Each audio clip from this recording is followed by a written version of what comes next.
সমাজে ইসলাম শুধু নামে আছে, কামে নাই। ওই নামধারী মুসলমানদের জন্য আল্লাহ দুনিয়া টিকিয়ে রাখবেন না। আল্লাহ রাব্বুল আলামিন তখন ইসরাফিলকে বলবেন, ইসরাফিল সিংহায় ফু দেওয়া লাগবে, প্রস্তুতি নাও। ইসরাফিল বলবে, প্রভু আমি দাঁড়িয়ে আছি, আপনি শুধু হুকুম দেন, আমি ফু দিয়ে দেব।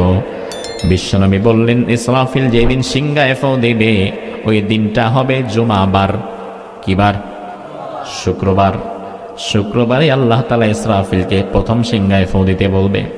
আমার ভাই, পৃথিবী ধ্বংস করার জন্য ইসরাফিল সিংহায় ফু দিবে মোট 3 বার। জোরে কোন কয়বার? 3 বার মোট ফু দিবে ইসরাফিল সিংহায়। নাফখাতুল ফাজা বিভৎসতার ফুৎকার, নাফখাতুস সাখ মৃত্যুর ফুৎকার, নাফখাতুল কিয়ামা কিয়ামতে আল্লাহর দরবারে দাঁড়িয়ে যাওয়ার ফুৎকার। ইসরাফিলকে আল্লাহ যখন প্রথম ফু দিতে বলবেন তখন দুনিয়ার মানুষ বুঝতেও পারবে না